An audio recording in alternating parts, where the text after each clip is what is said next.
and welcome to the Cinematic Dogma podcast. I am Jose, and I'm joined as every week by the awesome Blake. Thank you, Jose. I'm happy to be here, and it is worth it to note that while we're usually on a virtual call, today we're in person. Yeah, it may be like the first Cinematic Dogma episode where we are actually in person in a dive bar. It's good to see you. Yes, good to see you too. Yeah. What did we watch for commemorating this happy event? What did you make me watch for commemorating this happy event? I'm going to couch this a little bit to say that we watched Trap, the 2024 M. Night Shyamalan film. It was kind of a joke. Why? Why did you do this? I messaged you a few days ago and was like, do you have access to HBO Max? And you said yes. And I said, great, let's watch Trap, because it keeps telling me to watch Trap. Yeah, but Blake, I also have access to Bleach. And because I have Bleach, I don't have to throw it on my eyes. You're right, and I will no longer joke with you about M. Night Shyamalan films. I think that we discussed in the past, but M. Night Shyamalan is a director that I don't really respect in a serious manner nowadays. But I end up watching most of his shit. I don't know why.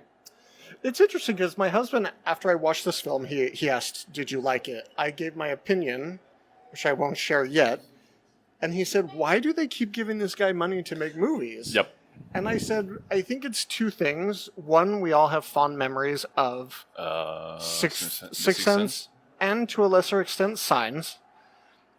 But also, I think his movies just keep money. Oh, Unbreakable, there's a good one. Yeah, Unbreakable is also good. I think, The Happening is terrible. I think that Split is a good acting exercise for James McAvoy. I did like Split. Yeah. And I watched the other ones, too. Glass. Yeah, Glass was a bit of you tried, whatever.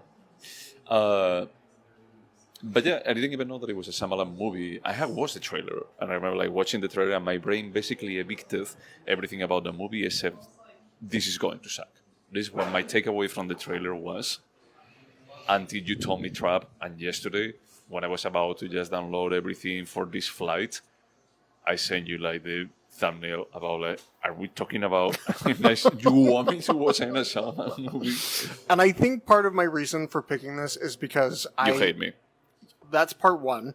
I do have a crush on Gael Garcia Bernal. But he's not on this movie. I understand he was in Old, which I never saw. So I think this is me just being like, well, I missed Old.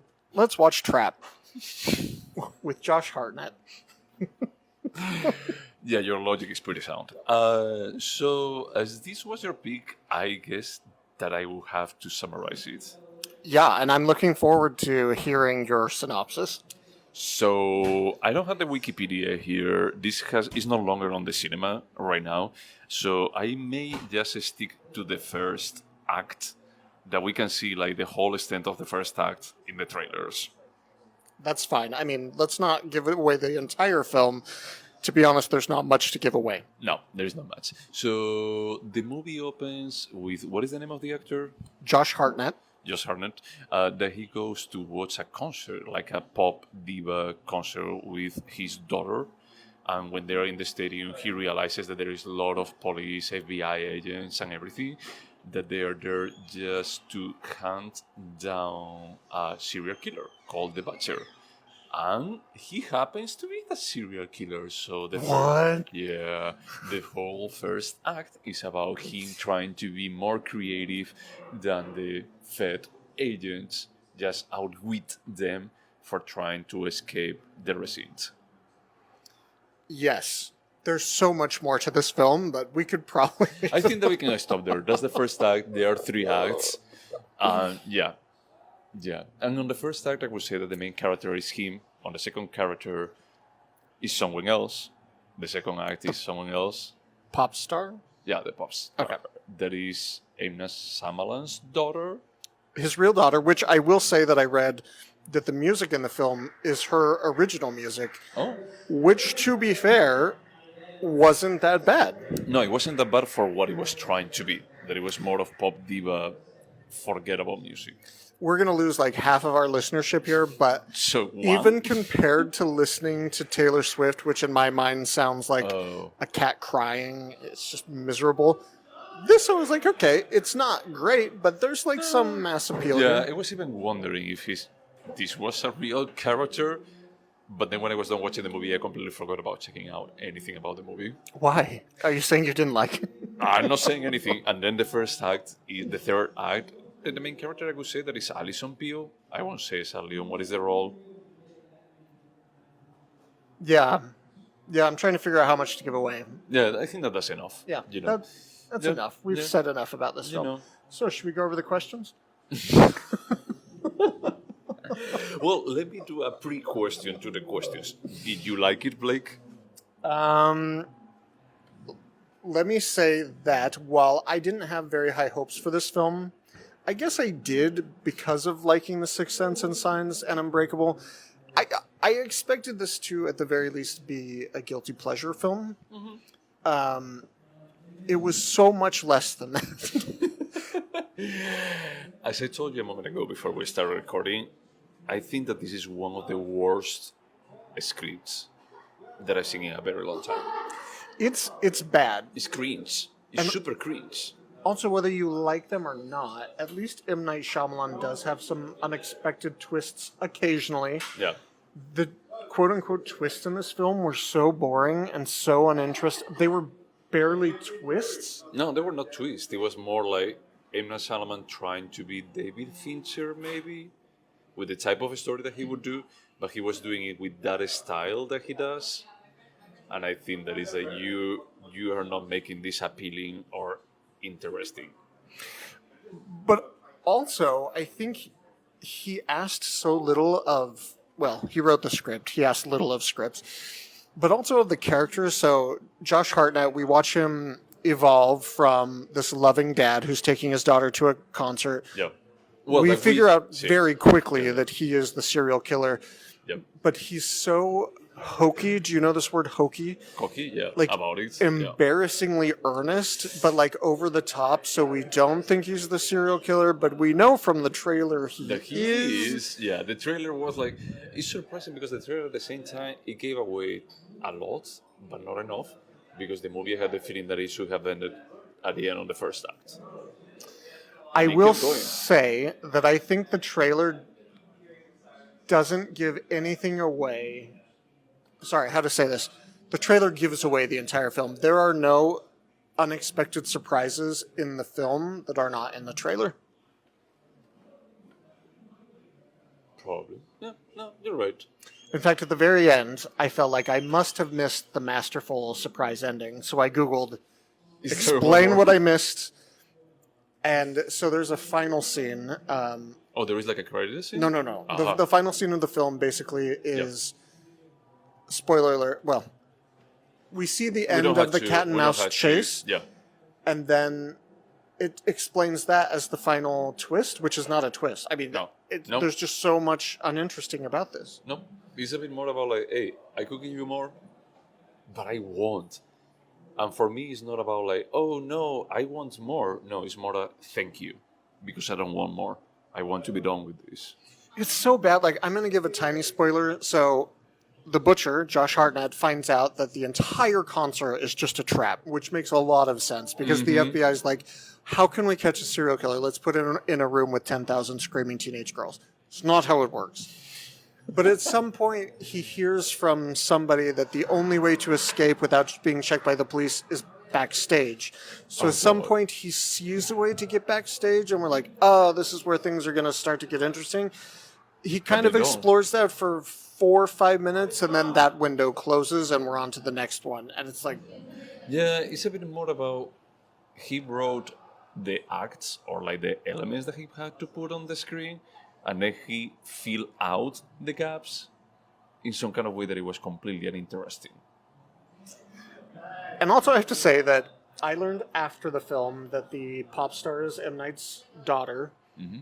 And the New York Times review layered on top of that the film is about a father-daughter relationship and about how a dad is desperately trying to not let his daughter down, and So there's you think quote that it's unquote like, the questions it's about them? it. Well, the New York Times was stretching really hard to be like, M. Night Shyamalan was writing about his daughter, and I was like, even if that's true, which it's not, M. Night is not that deep. Yep. There's nothing there. There's nothing to this film. Not only is it not good, it's boring, in my opinion. And we just recently talked about a film that was so entertaining to me that 2 hours went by in an instant, and I wanted more. This film I was done after like 10 minutes. I was like, nope, I don't want to spend any time. I mean, it was trapping a plane. Oh, yeah. You're welcome, online by the way. entertainment wasn't working, so it's like I only had this fucking movie to watch. So I was trapped into... It's only 4 hours. It's fine. Oh, God, it was terrible. And the problem is that it's not that it felt like work. It felt like waste. It felt like, like they say that some people just are here in this world for occupying a space. This is what I felt with this movie. Is that I felt like it's just here for occupying a space. And that's the part of the feel is that Shyamalan hasn't given us a good movie since Split. And Split is debatable, Did you like The Lady in the Water, by the way? Just I have like a weird relationship. I know with it's kind of polarizing. That's why I asked. Yeah. The thing is that I think that the story is interesting, but at that point, what I thought is this is a movie that I would have been more interested directed by someone like Tim Burton back then. Yeah, this is like what 2008ish, somewhere in there. Yeah, or a bit earlier than that. And I just felt it's like the story is like a tale, and I think that this is something that I would fit better like Tim Burton. I think that he had just done Big Fish. I was like, oh, okay, this kind of reality, imagination kind of boundary. So that is a film of his I haven't seen, but I will say that at least he was attempting something. Yep. Like it was a fairy tale that's kind of twisted. Yeah. He makes no such efforts in this film. There's nothing that even tries, even if it fails, to go above and beyond to make this compelling. It's what is the opposite of compelling? It's that. Boring. Is what? It's the opposite of compelling. I don't know what that word is exactly. Yeah, summer. No, I was going to say that it almost feels like he spent 2 weeks watching true crime movies and listening to podcasts and watching Dexter, and then he produced this. He brought this. Is this? I had a feeling that it's the equivalent to Aronofsky's Mother, that he brought it in a weekend. We're not going to tarnish Aronofsky's name right now. He already did enough for himself. Yeah, honestly, I'm super perplexed about this film. I mean, I was just looking at the IMDb page. So the budget of this film was $30 million. It looks, honestly, like a $1 to $2 million film. Like, this could have been a low-budget Sundance film. I think that probably they spent like $10 million on the concert itself. Sure, but even some of the concert scenes are like, is that a real crowd in the background, or is that CGI? Many times it's CGI. No, you're right. What do you think? Sorry, before you go a bit further, what do you think about the scenes where they are staring at the camera? That is mostly the father with the mother of the girl that we don't see much. Where they run into each other in the concert venue, in the stadium, and they start addressing each other, but they're looking at the camera, directly at the camera. Oh. Or with the guy selling the t-shirts. I felt like, are you trying to be avant-garde here? Honestly, it felt like kind of that low-budget thing I was mentioning. Like, several times Josh Harnett is addressing the camera as if he's addressing his daughter, and I thought, there must be a point that I couldn't see the point. Yep. Okay. All right. Sorry. So you were saying about like the special effects and everything, the production in the stadium? Oh, I was just saying that I'm looking at the Wikipedia article. The budget was $30 million, and this film made $82.7, which explains 82? Why this film, or why he's allowed to keep making film. And at the end of the day, I guess I'm part of the marketing machine that keeps his career alive, because you have forced me to watch it. Dude, I did, promised and myself I watched it too. I think that I was the previous one, like the one with the cabin. And I remember saying that it's like, I have to stop. I'm being part of the problem. I'm supporting him. Which cabin film? Like the ones that they, like 4 strangers go into a cabin that is an Airbnb and they just kidnap the people that they are there. I don't even know this one. But now I'm not sad I missed it. I don't even want to watch Old anymore, and you know that I've wanted to see Old for years. You almost made me watch it because of That's Kyle. true. Yeah. Did you watch Station 11 already? Yes, I loved it. You did not, I bastard. did not. And it had Gabriel Garcia Bernal, and it's a good show. But yesterday I almost started watching The Leftovers, if that counts for anything. Yesterday, I thought about watching something good, and then I made my friend watch Trump. It's a pretty good weekend. You're going to hell, dude. You're going to hell. So you have any questions? Because I have the feeling that we're in the same page about like this was not a good. I think we have to go over the questions, and it makes me sad because even when we really don't like a film, it's fun to tear it apart, right? Like this film was so unfun. Mm-hmm. There's nothing fun to talk about, to tear apart. This was just one of the worst, one of the most it's not even mediocre. One of the worst films I've seen in a long time. Let's say that. I wouldn't go that far, but I would go that is like mediocre is the word for this. I agree that's the word I went to, but it's a little less than mediocre. No. I mean, like it's like forgettable is a bit above mediocre. This is mediocre. It's low quality and forgettable on top of it. No. I can't disagree with that. So, let's just answer these goddamn questions and stop talking about this film. Jose. Tell me. Would you watch this again? No. I won't watch this again. And I'm saying this from the perspective that sometimes I add the caveat of, hey, I will watch it on a plane. No, I watch it the first time on a plane. I wouldn't watch it again in a plane. It's like I'd rather like just stare at the front seat in front of me than watch it again. See, and this is kind of my point, is the friends you had before you found me, and you didn't need any friends, you used to have a circle of friends that watched on purpose bad movies, because at least they're entertaining. I still have those friends. Okay. I like to pretend that's not true. But my point is, this film is not even bad enough to make it fun to watch. And that's... So I guess, yes, so mediocre, it's not bad enough to make fun of. Yeah, it's not good enough to praise. I think that I told you that we watched The Nun the other day, and at least I had a good time like making fun of it. On this one is that I couldn't even like just foresee like I was more like rolling my eyes, but not rolling my eyes in a way that hey, this can be fun. It was more of a who the fuck brought this? So I'm sorry if I missed it, but you would not recommend this? No, I definitely wouldn't recommend this. Not even to your old friends? No, not even like for having fun with it. I'm sorry. So will you remember this film? I think that I'm going to say yes. Yes, because there are like three acts, and when I see that it's like, oh, these are the actors involved on this movie, I'm going to remember that it's like, oh, first act is this, second act is this, and third act is this. I won't remember the ending itself, but close enough. I'm also writing down yes because, and I said this earlier without joking, basically the trailer gives away the whole movie. The whole movie. So if you can get the synopsis of the film across in 90 seconds, that's not hard to forget. And like I said, there's no twist ending. I'm not going to be like, and then Lady Gaga popped out. Yep. No, that's fair. So, Jose, is there anything artistic about this? I'm sorry, but no. I usually try to find like something, but is that the acting is not that good, and Allison Pill is there, and I really like her, but it's not that good of a role. It's pretty forgettable. I was honestly surprised she was in it because this seems it's above where she's at in her career, and this is not the sort of film she would take for a paycheck. Like you can do Spring Breakers, like Allison Pill, go do Spring Breakers. Stay away from M. Night Shyamalan. Okay. So I also put no. There's nothing artistic, and I keep calling out low budget, not because I care if there's money behind it, but because some of the shots felt so uninspired.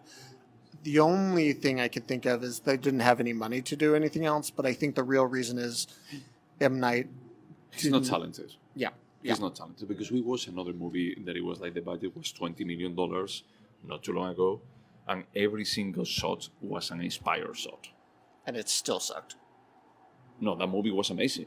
Oh, I thought you were talking about another M. Night Shyamalan film. No. I'm talking about like another movie that I won't give the title just in case if people haven't read it, haven't listened to it. But it's that movie had like $20 million budget, and it's that every single shot was magnificent. Is that this is like a bit more of a limitation of Shyamalan. Yeah, Shyamalan, you are not a good director. I'm sorry to tell you this. Someone has to break it to you. You make money, but you are not good from an artistic perspective. And I think part of the reason this is a little bit painful for me is because there's a part of me that really wants him to be talented, and he just keeps proving me wrong. Look, over and over and over. This is fine when you have like a 10-year-old and you are expecting them to become like the next Pavarotti or something like that, until you realize that it's like, he is limited. He cannot do more. So I'm going to just like, I don't know, like try to push him to just do other stuff that he may be like better equipped for. So we've had this conversation before where there's very few directors that can write their own scripts and direct. And I believe, correct me if I'm wrong, we've talked about how it would be interesting to see M. Night direct something he didn't write. Yeah. Does this movie change your opinion of that? Yeah, I don't think that he's a good director either. Yeah, I agree. I think. Because this script, as I told you, it may be like one of the worst scripts that I've seen in a very long time. I do not disagree. Yeah. And directing is like just so forgettable. You know, that those scenes with the close-ups and looking at the camera is bizarre. Is that there is no point to it. So, whatever. So we both answered no. There's nothing artistic. Is this a timeless piece? I could say no, because it's so hooked into the pop diva event, and it has like cultural references, or at least not necessarily like cultural references, but more of teenager dynamics. That I had the feeling that in the future they are going to be like pretty age.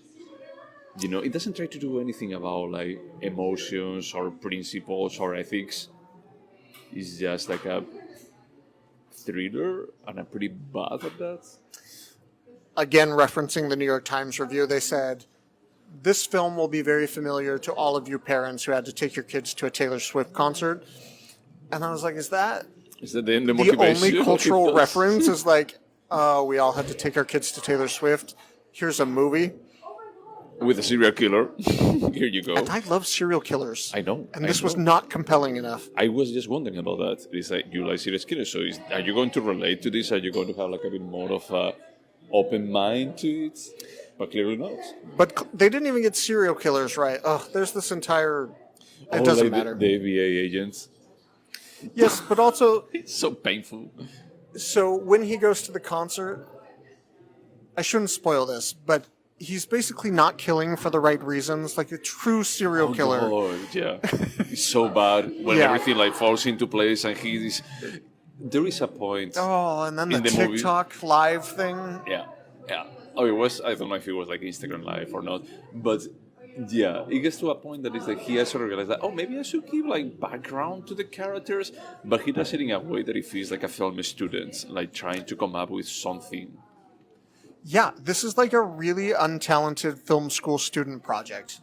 That's a good way to put it. Yep. But the funny thing is that he tends to go with more sci-fi or fantasy. And I think that this may be like the most grounded in reality movie that he has done. Good question. I think you're right. And it shows. Yeah, he has no idea what to do with like a human drama, like human-centered drama. Yep. Because it feels like a joke. Is that part when they're explaining a bit more? It's like, why? It just feels like, is this serious? Because it feels almost like from a fortune cookie, you know. So would you turn this into a TV show? No. I won't explain why. It's not worthy. Yeah, no, I wouldn't watch another second of this. Could this have been a short? Yeah, a film student short. It really could, and with the right editor, I could imagine this being at least something to remember at Sundance, like a 2-minute movie they showed before a better film. And you'd be like, 2 minutes. Remember when M. Night had that 90-second short? I do. That'd be hilarious. Well, that's all the questions we have, so the only thing we have left is... Oh, did we ask if it could have been better? I mean, I think that we already say yes. Oh, no, I skipped that one. Your answer is yes? It's hell yes. But it's hell yes, but also at the same time, it's like you will have to just strip it down to to serial killer goes to see Taylor Swift? Yeah, so my answer is yes as well, but it goes back. We watched another film like this recently where, like, yes, this could be improved, but you would have to start from scratch. Like, there's no way to make this better. Yep. So this was my pick, and you will never let me forget that. So you have to score the film first. It's funny because as we discuss it more and more, I dislike it Even more and more. I'm going to go with a 4. That's my score exactly. Yeah. When we started, probably it was like more on a 5, but I was thinking, like, no, this was bad. It was like really, really bad. I'm pretty cringe. This was not crisp. Crispy. No, it was not crispy, it was not crispy at all. Yeah. I feel like I hate this film more than when we started talking about it. And honestly, I should probably score this about the same as Brazil, not to make fun of you, but I disliked it that much. Okay, that's fair. That's fair because you were like pretty insulted by Brazil. The difference is I was just bored by this? By Trap. With Brazil, I was pissed off. Honest to God, we should pick an episode in the future and rewatch Brazil. Yeah, I will be down, dude. Yeah. But we should never pick an episode in the future and rewatch Trap. No, never. We're done with this. I think that we talk we are like 26 minutes. Which is 25 minutes too long to talk about. It's going to be like the sort that he should have done. Trap, no watch it.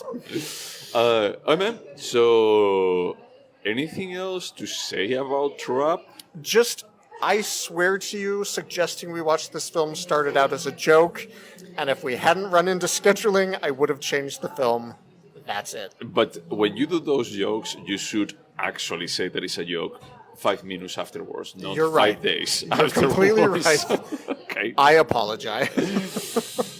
Okay, to everyone out there, thank you so much for putting up with us. Don't watch this movie. Don't. Even if it's on HBO Max, just don't. No, or even if you're in a plane and the alternatives is just like staring at a wall or watching this movie, stare at a wall. It's more engaging. It's better written. Do a shot and read the safety pamphlet. Exactly. It's a better script than this. Okay. No, Bye. I mean, that's it. I'm done talking about this. Yeah, we already did enough. Bye.